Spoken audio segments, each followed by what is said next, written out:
Salut tout le monde, bienvenue sur la première vidéo, le premier tutoriel sur la chaîne J-Productions Tuto.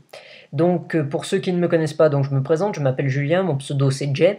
J'ai lancé un blog qui s'appelle J-Productions, l'adresse s'affiche actuellement sur votre écran, où j'ai fait des tas de vidéos en fait, où je trollais sur tout et n'importe quoi, et il m'arrive de temps en temps d'utiliser des effets spéciaux. Alors comme je connais plutôt pas mal certains logiciels comme After Effects, Final Cut Pro 10, Final Cut Express, Final Cut Pro 7, il y a un peu de compressor, After Effects CS4 et Cinema 4D. Tous les logiciels que je viens d'énoncer, vous pouvez m'envoyer vos propositions de tutoriels et peut-être que je ferai des tutos selon vos propositions. Donc normalement à l'écran s'affiche une liste de programmes sur lesquels vous pouvez m'envoyer des propositions de tutoriaux. Notez que je ne connais que ces logiciels. Enfin, je veux dire, je connais plein d'autres logiciels comme Windows Movie Maker, mais je veux dire, on va plutôt se consacrer à des logiciels professionnels. Je connais bien Sony Vegas, mais je n'ai pas le logiciel, donc voilà quoi, je ne m'en sers plus.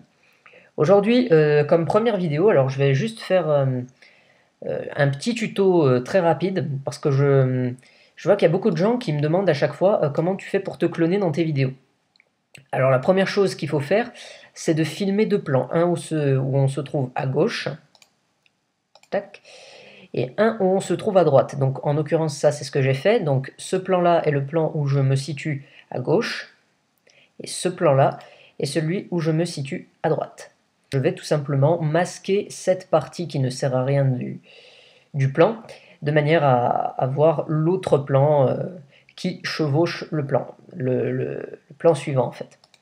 Donc on aura deux prises qui vont s'empiler.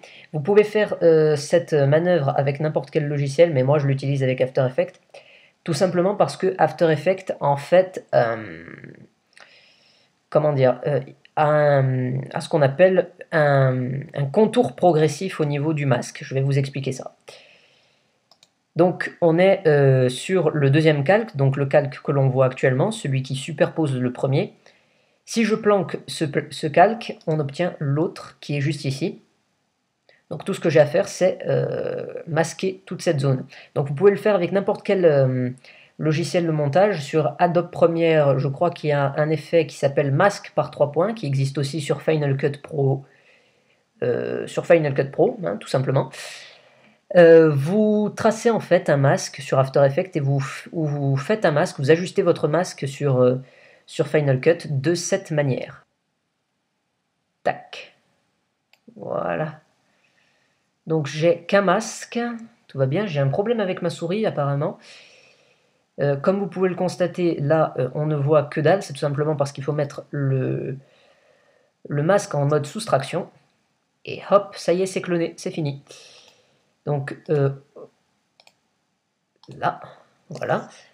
Donc vous pouvez constater que on a un premier personnage ici, un deuxième personnage là. Simplement voilà, voyons voir ce que ça donne.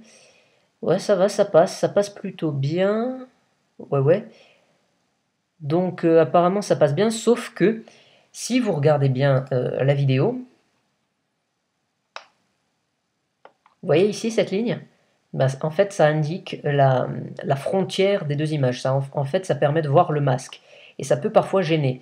Donc ce qu'on va faire, c'est que sur votre logiciel de montage ou sur After Effects, vous allez tout simplement ajuster plutôt le contour progressif du masque. C'est un outil qui va vous permettre en fait de fluidifier le masque de manière à ce que ça se mélange mieux. Et regardez ce que ça donne quand on l'ajuste.